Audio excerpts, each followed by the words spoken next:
I got hymns here. Get them while they're holy, fresh from God's brain to your mouth. He's God here in this radio station. Smite me! Almighty smiter! The Bible is black and white. I have such doubts. Get out of here, devil! I'm a God. I'm not the God. I don't think. And you will know my name is the Lord! We're on a mission from God. Hey everybody, welcome to Believe It or Not. I am Trevor Poelman. And I'm Damien Doepping. And this week on the podcast... Is that what we're doing? We're doing a podcast. Oh, okay. I thought this was just casual conversations with my friend. But Yeah, I guess Cash Con friends. this is going out to everyone If they want it. if they want it. It's Yeah, there for you. It's there for you. Hey, if you're leaving it in the dirt and not picking that up and giving it a polish, then shame on you. Shame's all around. Shame. But what are we talking about today? Today, let's talk a little bit about.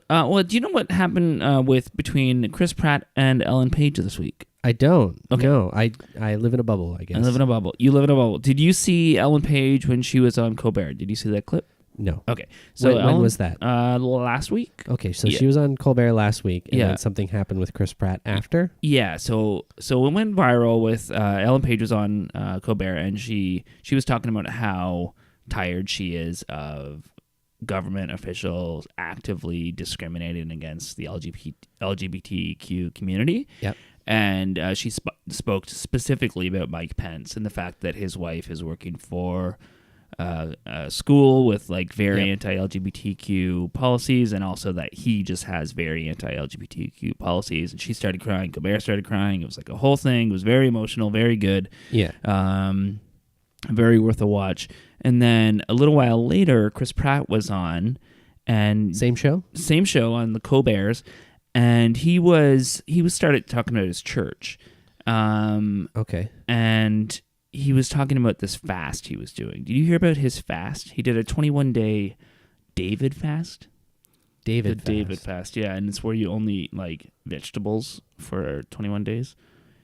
Okay. Yeah, and you're supposed to like pray and stuff, and geez. Yeah. And so Ellen Page tweets the video and says, "Okay, but this church is infamously anti-LGBTQ, so maybe address that too." Which I think she makes a point. And he responded as well. He did a big Facebook post. Or Instagram post. He put words over a picture. And I just want to point out, Chris Pratt, you're a good guy. You're a cool guy, but maybe these like black lettering with a white shadow or vice versa if you're going to put words over a image, because it was hard to read, but I'm just going to pull that up here. So it was he responded with a very difficult to read thing. Yeah. Oh, I see it. Okay. Where it's in front of the trees? Yeah. With the white? Yeah. So the first two paragraphs you can read, and then the third one you cannot. Yeah. Do you want to read it? Sure, actually, yeah. All right. It has recently been suggested that I belong to a church which hates a certain group of people and is infamously anti-LGBTQ. Nothing could be further from the truth. I go to a church that opens their doors to absolutely everyone. Despite what the Bible says about divorce, my church community was there for me every step of the way, never judging, just gracefully accompanying me on my walk. They helped me tremendously, offering love and support. It is what I've seen them do for others on countless occasions, regardless of sexual orientation, race, or gender. Okay, this is where it gets a little trickier. My faith is important to me, but no church defines me or my life, and I am not a spokesman for any church or any group of people. My values define who I am. We need less hate in this world, not more. I am a man who believes that everyone is entitled to love who they want, free from the judgment of their fellow man. And then it says, Jesus said, I give you and then it's like cut off. Yeah. Give you a new command, love one another. Okay. This is what guides me in my life. He is a God of love, acceptance, and forgiveness. Hate has no place in me, my or this world. So, yeah.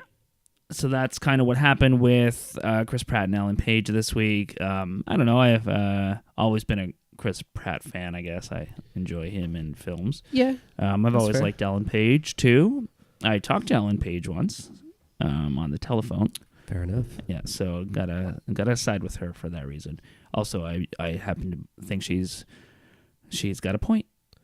Yeah. So which church is this? Mm-hmm. So he goes to Zoe Church. Zoe Church. Zoe Church is an offshoot of Hillsong. Hillsong is a church we've mentioned a couple times on the podcast, especially in the episode about the Jesus movement. So Hillsong kind of was inspired by this movement. They're a very large church, very large, I guess you'd say, denomination now. Yeah. So they're out of L.A.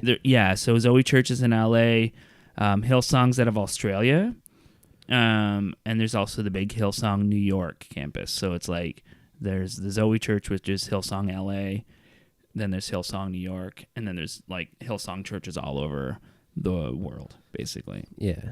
So I thought today we could go into a little bit of history of Hillsong, talk about kind of where it came from, where this church he goes to came from, and where it does stand on these kind of social issues. So we could, we could dive into let's get to it. Things such as that. Oh, jeez. When you go to About, it just sends you to a Contact Us, so it doesn't actually tell you. Sorry, I just brought up the Zoe Church website. Yeah. All right, please. Have you seen a picture of Chad Veach yet? Chad Veach? He's the head pastor at Zoe Church. Is he the guy with the glasses and the beanie on? Yeah, he's pretty cool dude. As I was going to say, this is very Hollywood. Yeah, actually, speaking of Hollywood, let's talk. Okay, so I think that these churches have the same kind of philosophy as Scientology when it comes to recruiting celebrities. Right. I think they're very good at recruiting celebrities, and the pastors are very good at being seen with the celebrities. Do you think that these celebrities are being paid for this? I don't know. They're at least being groomed. I feel like I know like a lot of people speculate with regards to Scientology that Tom Cruise was probably being blackmailed, and that's how he got started into it too. Yeah. And then I think after a while he just kind of starts, believing. Well, okay, so Justin Bieber is very active, or was very active anyway, at the New York Hillsong, and that's what their pastor is, a guy named Carl Lentz, and he's like, coolest dude. He's just all cool dude. Like, that's his whole thing, is I'm the cool dude preacher. And it's the same with Chad Veach, the pastor at Zoe, and they're very close friends. And so Justin Bieber has been seen around town with Carl Lentz. He's been interviewed. There was a video they were doing at one of their conferences where they were talking about God and stuff, and Justin Bieber was with all the pastors, and he was just being annoying as fuck. And you could tell the pastors were just so annoyed with him. With the Biebs. Yeah. Other celebrities that go to these churches are the Kardashians, Vanessa Hudgens. There's an Instagram with her in the backseat of Carl Lentz's car with him and his wife and her partner. Nick Jonas goes there. Haley Steinfeld has been known to go there. A lot of sport-em-up players go there. I find it funny. Like, I guess it's something I don't usually think about is the religious beliefs of most celebrities. But it's funny how so many of them are drawn to these kind of almost cult-like churches like this. It's very strange. There's a lot of cult-like. They've been called out a lot for being cult-like in a lot of the ways they do. There's a really good article somebody wrote about his year or so with Hillsong when he was kind of on his way out of religion, and his friend convinced him to go to Hillsong with him, and just in the small groups and stuff like that, how much pressure there was to be involved in like these groups, and like how nobody was really like, it was just kind of like their rules. Like, he was saying that he's, sexually active with his partner or whatever, and they were like very, like, he's against like, that. They're very against that, and everybody was kind of getting married young and stuff like that. I guess it's unfair of me to say cult-like. I don't know enough about it to really say that for sure, but it's had that accusation thrown at it a lot. Perception of what it is. Yeah, and I think like one of the reasons I really like that Ellen Page called him out for it, and I think it's very right that she did that, even though I don't think Chris Pratt is necessarily a bad person or anything like that. No. But I think this church has been using celebrities, being shown, like the pastors are being photographed, going around town with them. There's a picture of Justin Bieber and Carl Lentz doing shots at a bar.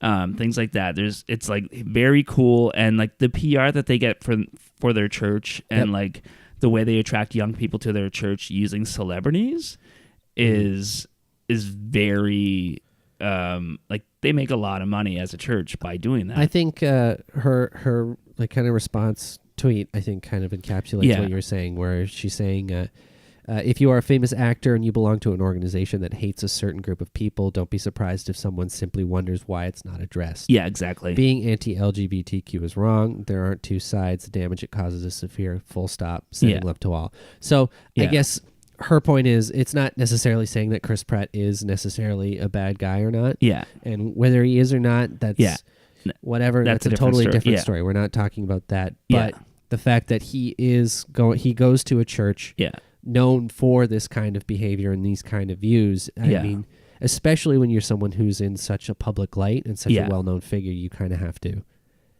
You would hope that you can be transparent enough to address it, or at least if you are called on it, say something other than just. Yeah. No, I don't believe that. Yeah. No, they're not. Exactly. Yeah. So let's hop into some history here. Church started in 1983 by a guy named Brian Houston, who's still the head pastor at the Australian Sydney one. Okay. It started in a small school. It was originally called Hills, and it wasn't until he joined in the late 90s with another church, his father's church, that they changed the name to Hillsong. But in the first service had 45 people, but by the mid-90s they grew to 20,000. They eventually moved to like a community center, and eventually moved to like their own building.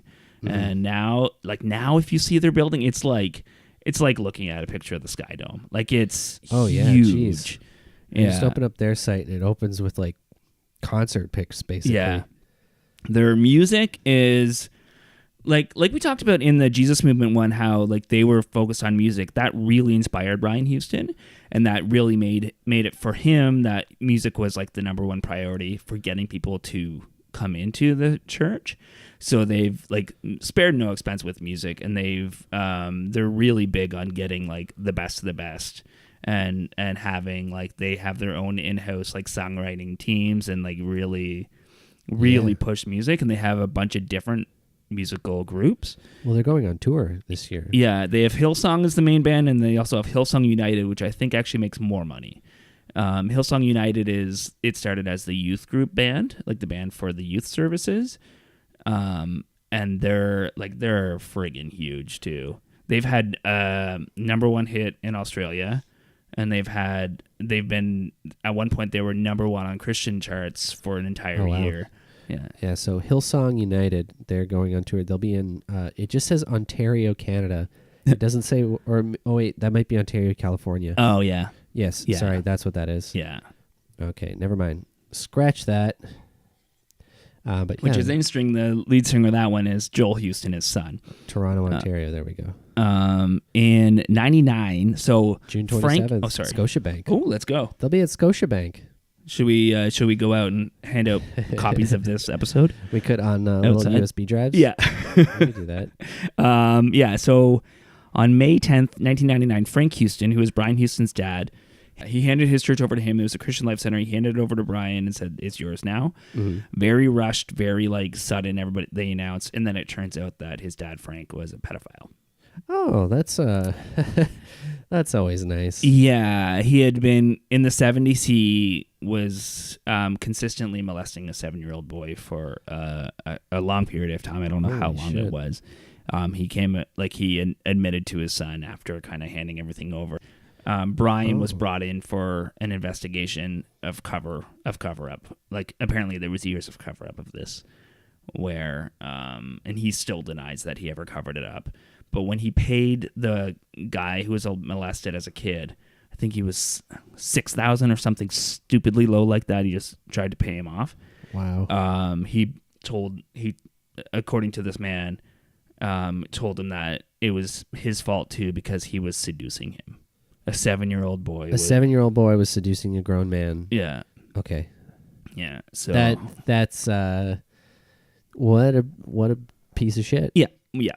piece of shit. Was he ever convicted on anything based on these? No, he died of a stroke a few years later. Oh, good. The statute of limitations already gone on that That's one. true. That's after he died, there was some allegations that it probably wasn't the only one, and there was probably, I'm sure it wasn't. Yeah, it never is. Especially someone in a position of power like that who was doing that kind of stuff. Yeah, exactly. Yeah, so they grew from 45 people originally to 35,000 people in the early 2000s, and now they have like hundreds of thousands worldwide. Yeah. So it's a huge thing. They were part of a denomination. I think they were, they were Australian Christian churches. Basically, it's Pentecostal, like the basic speaking in tongues, healing, all that stuff. But mega churches don't usually do all the falling down and the miracles as much as like the smaller ones. But they still believe it, and they still have it kind of in their theology, I guess you'd say. Very high focus on money, getting people to pay them. Well, you can see it like when you have like stadium tours. Yeah. Like the cheapest tickets for the Hillsong United at Scotiabank are $45.75 each. Yeah. So that's the cheapest. That's section 322 Rolla. Now, any money that they bring in from any of their tours is counted as church donations. So it's tax free. Yeah. Yeah. Tax the churches, people. Yeah. Let's go ahead and tax those churches. Yeah. Their music, like I said, is very, very big. Well, it seems they have multiple bands, so it looks like there's. Is it worship, or is that their worship music? Because then there's United, and then Young and Free, and then Hillsong Kids. Those are all like kind of the different sections of their bands and stuff like that. And then each, like the Hillsong New York has its own band, and they do their own thing, and the Zoe Church is going to have their own band, and they do their own like dealio. So, yeah. Jeez. Let's get into a little bit about the LGBTQ stances. In 2011 is when they officially stopped referring people who came out to gay conversion therapy. 7 or 8 years ago is when they said, no, we don't do that anymore. Yeah. But they did. They did. For a long time. For a very long time. Yeah. They fired a couple people in 2015, I think it was. A couple people on the main staff in Sydney for coming out as gay. They were immediately fired. There was controversy because people found out that 2 members of the choir were gay. So he made a statement that, no, don't worry. You're welcome to come to this church no matter who you are, but we do think that what you're doing is wrong. What you're doing is wrong. Yeah. That's such a, it's one of those like non-answers where you say like, I'm sorry you felt this way, but that's all that is. Like, oh, you can come and we won't judge you, but we're judging you. You're sitting. Yeah. And they've been vocal against because was it recently that they had the gay marriage vote in Australia? Because I think so. Yeah, they were against that. So he's part of an anti-LGBTQ. It's sad that this is something that is still such a big issue. Yeah.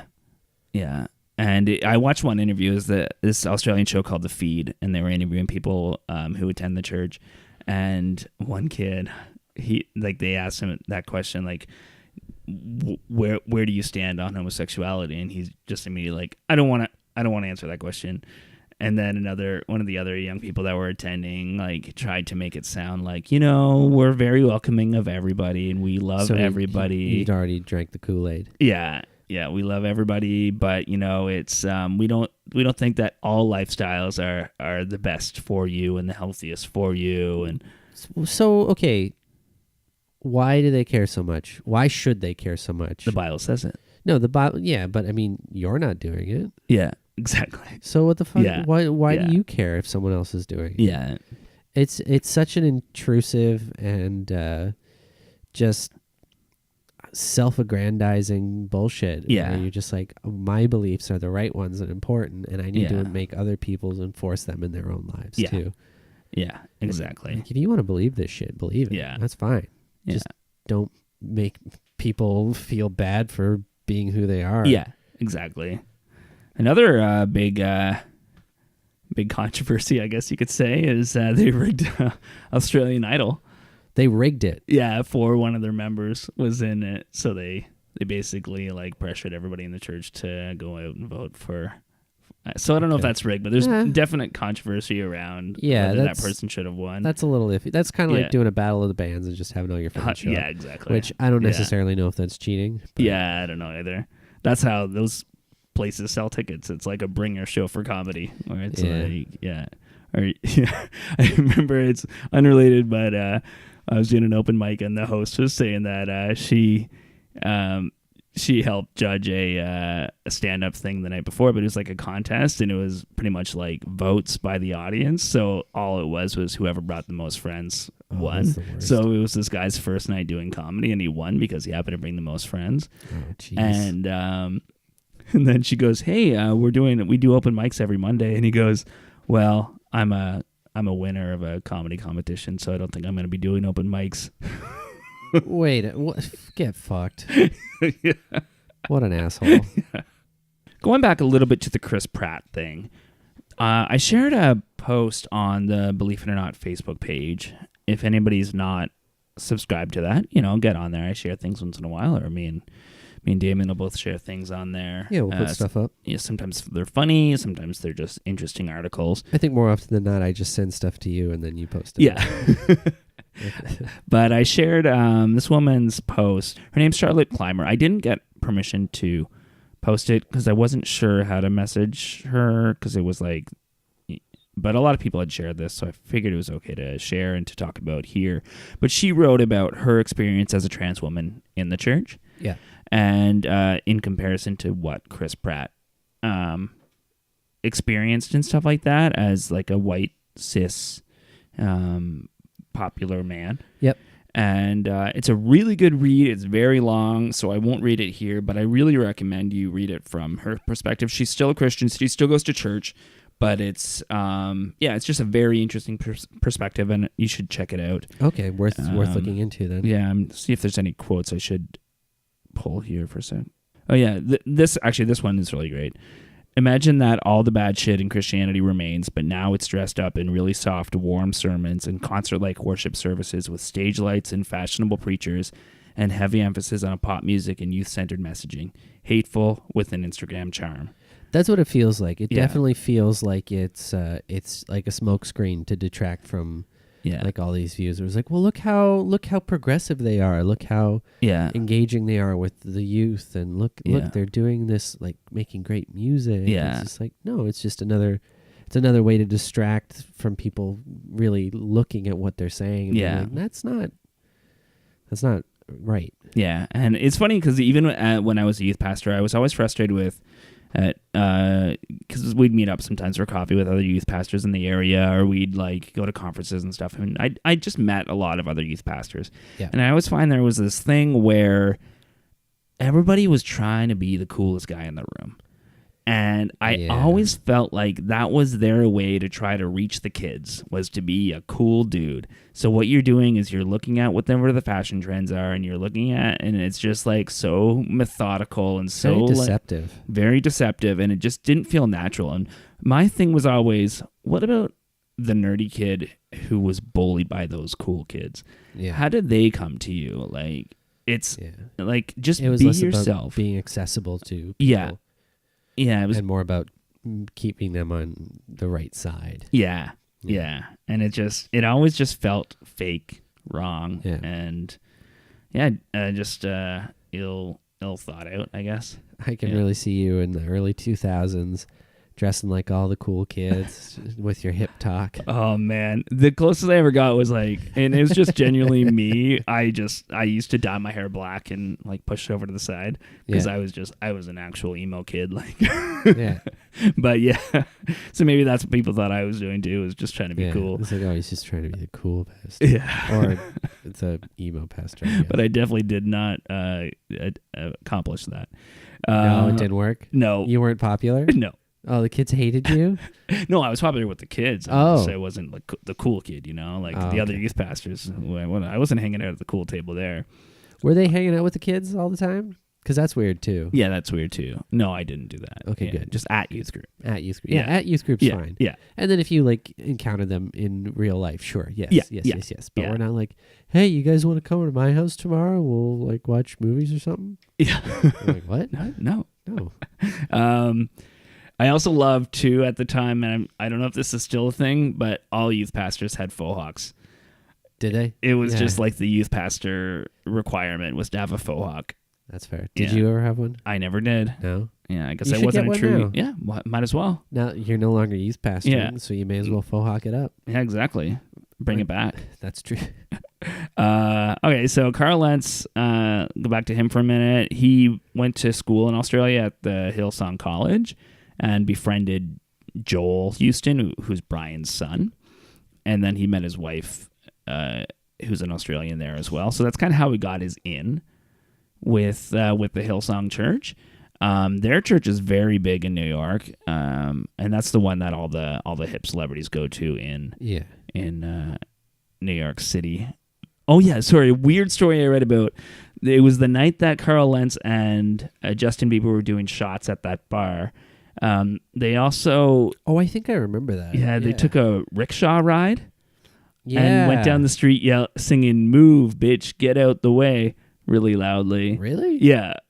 See, okay, I'm really not surprised by that. Yeah.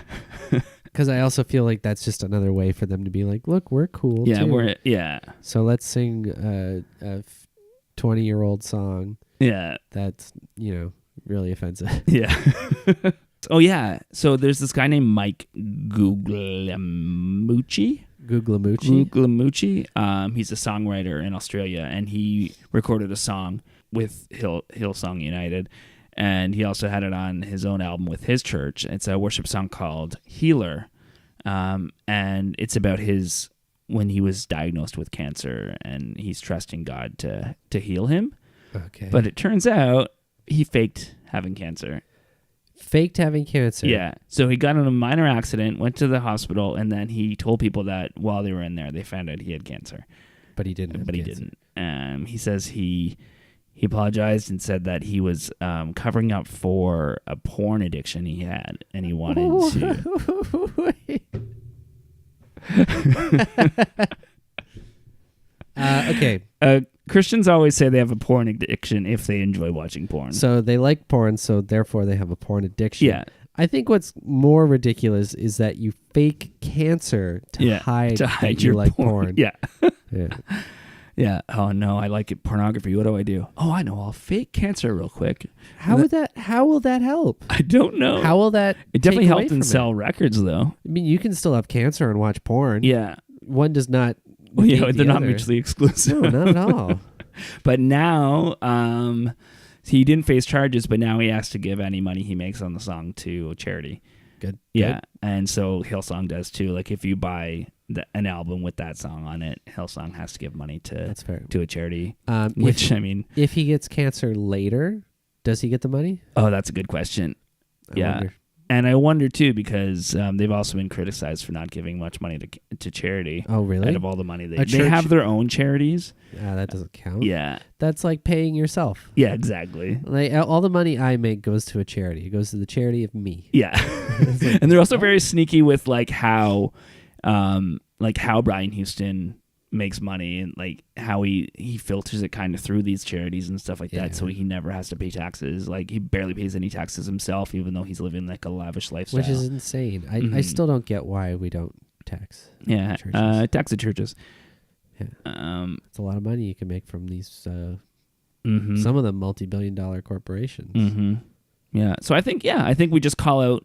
We keep calling out these celebrities so that they'll give a second thought about promoting something that Well, is yeah, I damaging. think not even just that. I think there needs to be a little bit more of an awareness of like you're a very well-known figure. Yeah. And even you saying something that you think that is very inconsequential or offhanded can still be interpreted by millions of people much differently than you intended it to. Yeah, exactly. And even just like kind of promoting something that is affiliated with something hateful, just because you don't necessarily believe that doesn't mean it's not an issue. Yeah, exactly. Yeah. So. I remember once I was in church and somebody asked about a friend of, I don't know how to say it without saying specifically who it is, but somebody I knew who's gay asked why they weren't going to youth group anymore. And someone was like, well, I don't think he feels comfortable. And they're like, why? And they're like, well, because he's gay. And they're like, yeah, it shouldn't stop him from wanting to come and hang out. And it's, yeah. And I remember at the time thinking, of course it'll stop him. Like, why would he feel comfortable there? Yeah. And then later thinking, why didn't that make me stop going there? Like, if I know that somebody else is uncomfortable because of who they are, why was I okay with going there? That's such a lack of awareness for just anybody to think like, oh, we're gonna hate gay people. It's like, he's gay. It's like, oh, it shouldn't affect him from wanting to come hang out. It's like, why? Well, why wouldn't it? Yeah, exactly. It's like if you're in like a baby killing club, the babies aren't going to want to come over because you're killing babies all the time. They don't want to come over. They're stupid. Yeah, stupid babies. Shining light. Just we won't kill you. Things. Yeah, exactly. You're one of the cool babies that we don't want to kill. Yeah, exactly. Much. We got other babies to kill before you. I guess that's also, what they feel about abortion. So, yeah. Well, I guess that's all I have about Hillsong and Chris Pratt. And Chris and Justin Bieber. Chris, you let me down. You let me down, Chris. I mean, sure, have your stuff, believe what you want to believe, but come on, dude. Yeah. I'd also like to point out that this episode is brought to you by the Lego Movie 2. Go see the Lego Movie 2 in theaters everywhere. Yeah, check it out. Check it out. It's going to be good. Everything is awesome. I still haven't seen Lego Batman or Ninjago. Oh, me neither.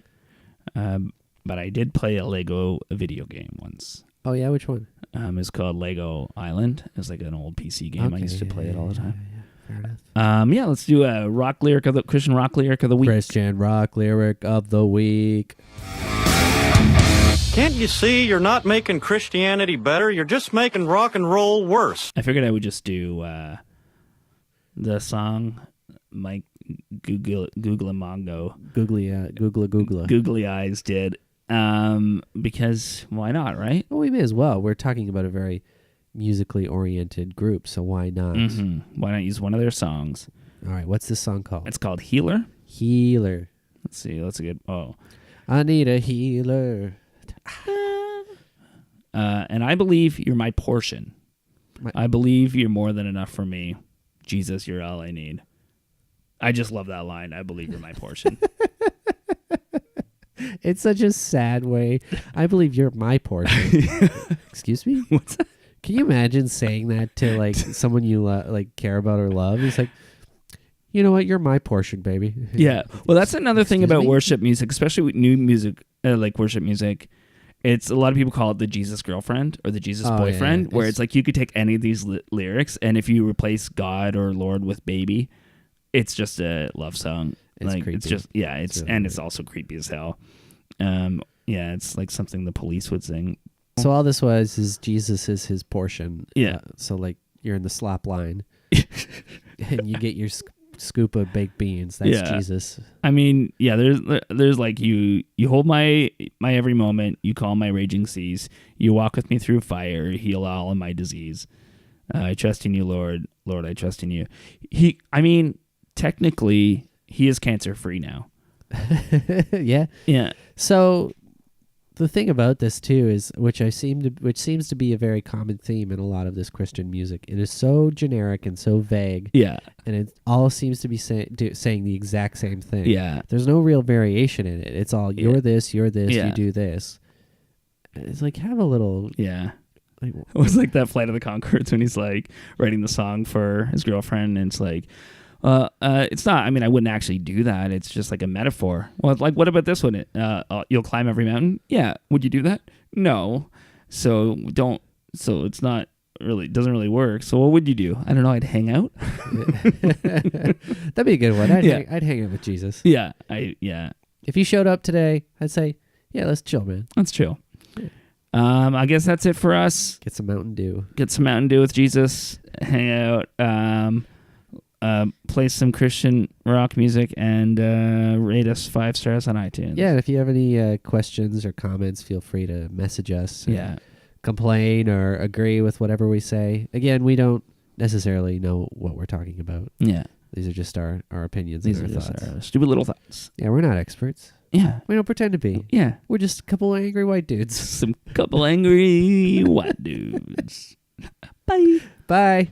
Work, work, work, Sky Moon.